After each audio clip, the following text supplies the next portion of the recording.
Look at this. Look at this. People actually believe that there is a car floating around out in space. Well, I think it looks so ridiculous and impossible. And you can tell it's real because it looks so fake, honestly. Like, we'd have way better CGI if it was fake. This is live on the air, okay? I'm going to zoom in on the Earth in Photoshop. You see the Earth? Okay, I'm going to go to Image, Adjust, Levels, and I'm going to bring the levels up. Uh-oh. What is that? Why is there a square box around the Earth?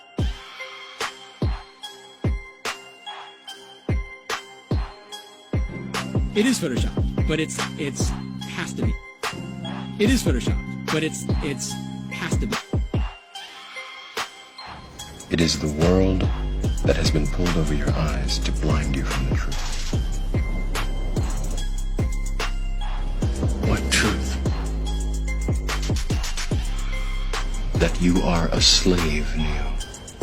Like everyone else, you were born into bondage, born into a prison that you cannot smell or taste or touch. A prison for your mind.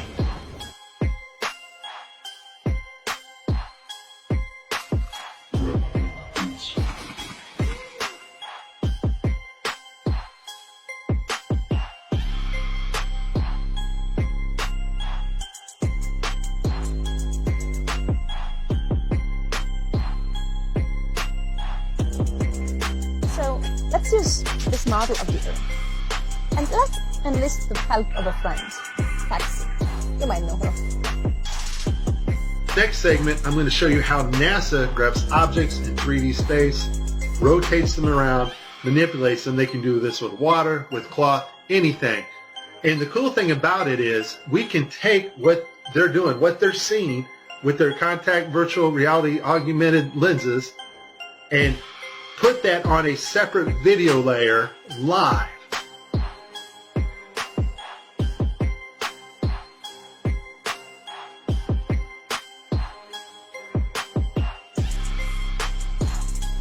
Okay, I have a lot of Tim Peake screw-ups, but this one here, the system glitches, the software does not track his hand properly, and Tim slips his hand underneath his other fingers, which is tightly holding onto the mic, which would be impossible.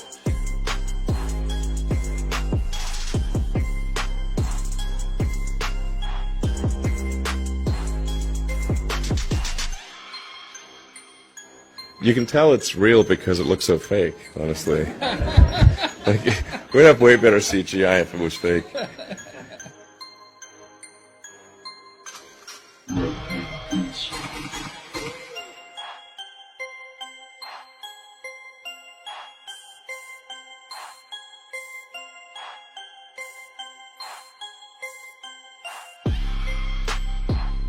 Just another example of NASA faking space. Take a look here at this supposed image of Jupiter. Nothing more than CGI fakery. The supposed auroras. Again, at NASA's official website where it states Hubble captures vivid auroras in Jupiter's atmosphere. Here's the problem. The date of June 30th, 2016. Now take a look at this. Another so-called official image of Jupiter. This one's from back in 2014. You see the problem here? Now let's take a closer look at the supposed two images provided from NASA of Jupiter. All the clouds are in the same exact position. Here's a side-by-side. People can't see what's taking place here with NASA. Nothing more than fakery. I mean, give me a break. This is a complete insult if you have a brain in your head.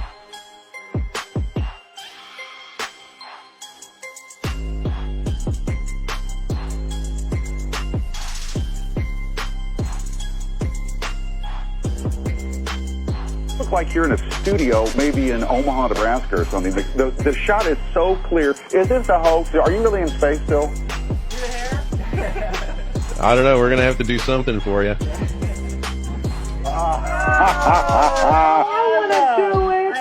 Oh, yeah, I can do that. Watch this. Is this a hoax? Are you really in space still?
a somersault right now?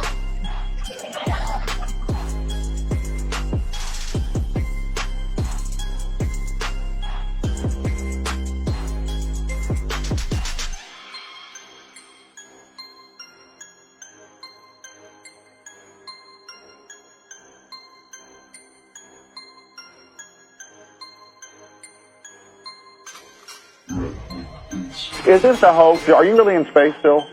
See the hair? See the hair? And they just start making stuff up. Yeah. Like that Neil Armstrong guy. Have you seen him on the talk shows? Neil Armstrong, you mean the first man to walk on the moon? Talk about a fish story. Yeah. Man, and they're buying it. Oh, yeah.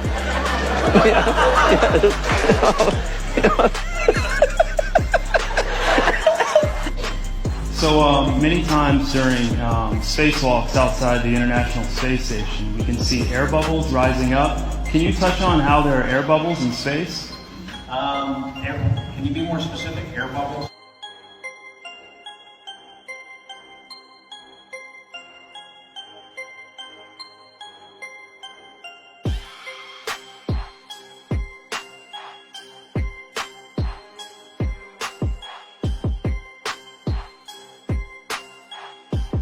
So yeah, like a lot of times during the footage, the NASA footage, you can see bubbles coming up out of the helmets or kind of from underneath you.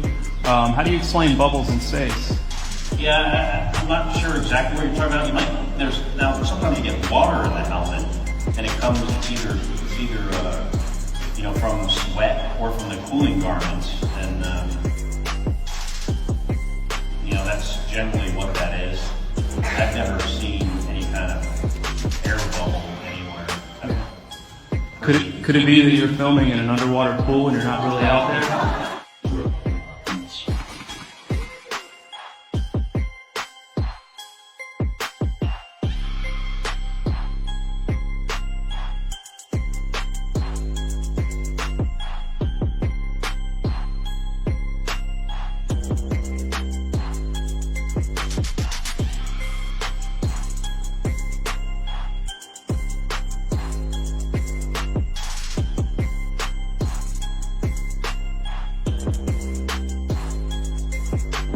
Let me tell you why you're here.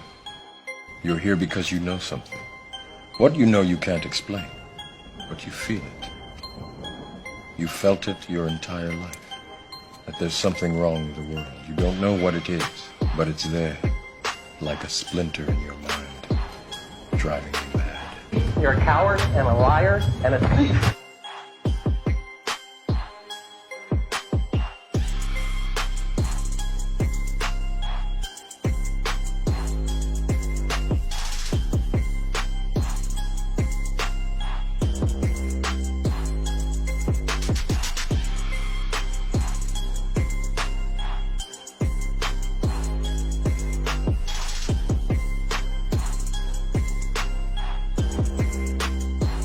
In 1986, the Shuttle Challenger exploded about 74 seconds after takeoff, killing all 7 astronauts inside.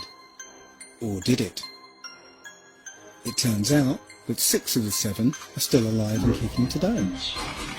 Ellison Onizuka claims to be his identical twin brother, Claude. Yeah, I've got an identical twin brother, Claude, too. The Challenger pilot, Mickey Smith, hasn't even bothered changing his name. He's now Professor Michael J. Smith of University of Wisconsin. Now, Krista McAuliffe was a bit of a sneaky one. She was the Challenger payload specialist, quite famous for being a teacher. It turns out, during her astronaut days, she was using her middle name, Krista, and now she goes by her first name, Sharon. The Challenger commander, Francis Richard Scobie, is now Dick Scobie, which sounds like a rather unpleasant disease. Judith Resnick, the Challenger mission specialist, again hasn't even bothered changing her name. She's a professor at Yale Law. And finally, Ronald McNair, another Challenger mission specialist, claims to be his identical twin brother, Carl McNair. What are the odds? So there I was, just minding my own business, looking at Google Earth, and this big snow-covered monstrosity is staring me in the face like, why is that covered in snow? So I keep digging a little bit deeper, and I finally get underneath this cloud cover here, and a few images pop up. And I say, oh, images, what are they? Well, this is what you got, which I'm sure that looks familiar to you, right? Looks just like the pictures they give us of Mars. So I'm just kind of creeping around here and definitely noticing the same kind of undulation changes and same kind of rock, same kind of dirt. The only thing that's missing is that nice little red tint that they pay somebody $150,000 a year to put on there. So I'll keep kind of going through here and see if it... What the...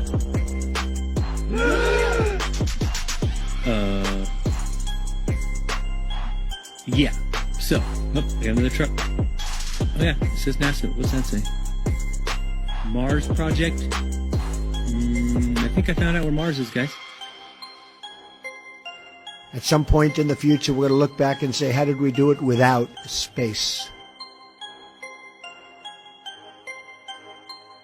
The kinds of technologies that we're testing out on Space Station are definitely helping us with our goals of going beyond low Earth orbit. Early in the next decade, a set of crewed flights will test and prove the systems required for exploration beyond low Earth orbit. Right now, we only can fly in Earth orbit. That's the farthest that we can go. And this new system that we're building is going to allow us to go beyond and hopefully take humans into the solar system to explore. As we get further away from Earth, we'll pass through the Van Allen belts, an area of dangerous radiation. We must solve these challenges before we send people through this region of space. We must solve these challenges before we send people through this region of space. There's a small problem with going to the moon, and inch by inch, NASA is leaking out that they know that there's a problem there. It's called the Van Allen belts, high radiation belts of charged particles around Earth, and we don't know how to get through them, they say. Well, isn't that interesting, because there sure didn't seem to be a problem back in 1969.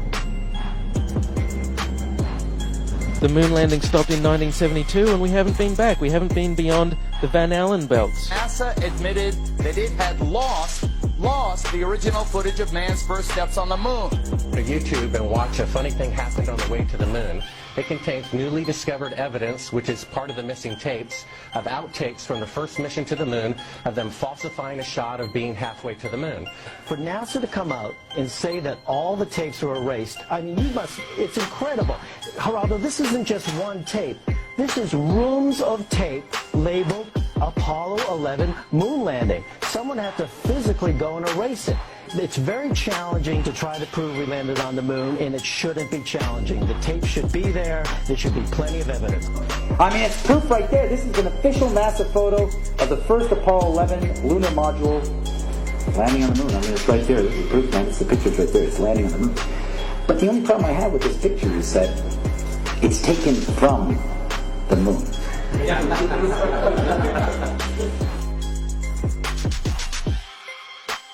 People who believe they saw the landing on the moon because they heard it on the radio.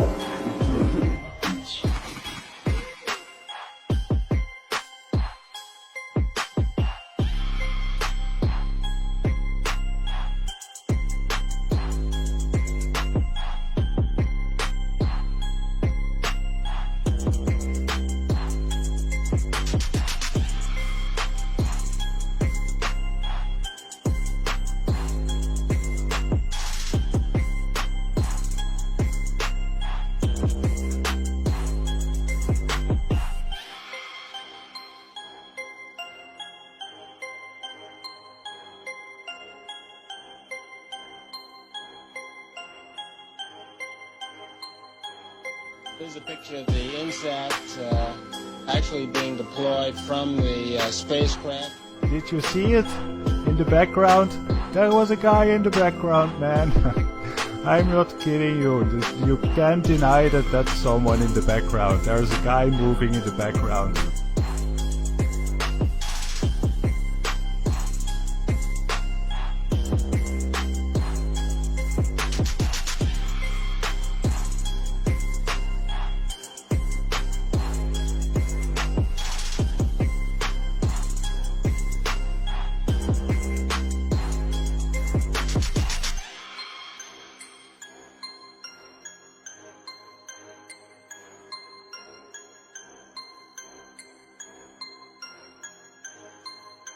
and I'll tell you just, if nothing else, here's why you can tell they're not fake.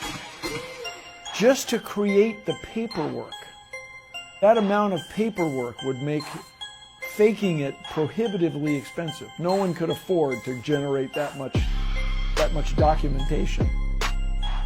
All of that happened in a little town called York, Maine, across the United States from where we're talking to you right now. Across the United States from where we're talking to you right now.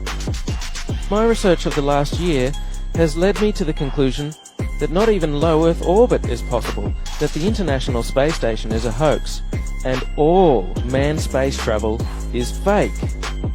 First though, let's have a look at the International Space Station. I want to talk about some of the anomalies I see there. For the inside of the International Space Station, there are a couple of zero-gravity tricks that they use to fake it. The first is they have a complete mock-up of the International Space Station built on the inside of an airplane. And that airplane does a bunch of rises and falls. It does an upside-down parabolic trajectory, and that simulates zero gravity. The other main way they simulate the zero gravity is with suspension in front of a blue screen. And they use that trick for extended periods of time, for longer than 45-second segments. But they can't move around as much. They can't do the acrobatic flips and rolls in the extended mode. So there's full motion mode where they can fully move around, and that's faked in a plane. And then there's suspended or extended mode where they're suspended by wires in front of a blue screen. They don't move around as much, but they can make the scene last for a longer period of time. The extended mode is much quieter than the full motion mode. In full motion mode, you can actually hear the sound of the jet engines, the engines of the airplane. In every single scene of full motion mode, in every segment of the International Space Station, you can hear this loud sound, the sound of jet engines. You could argue that it's the air conditioning system. Not even an office air conditioner is that loud. And why is there a loud sound in every segment of the International Space Station?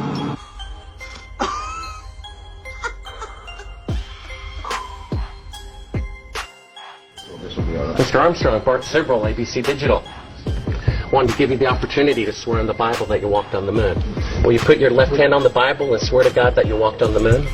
You have $5,000 cash. You can give it to charity if you swear on the Bible that you walked on the moon. I have the tape.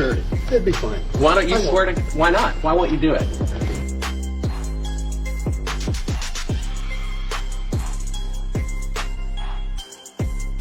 The Earth supposedly 23.4 degrees on this axis. And that leaves you, of course, the ecliptic number, again, 66.6 degrees off.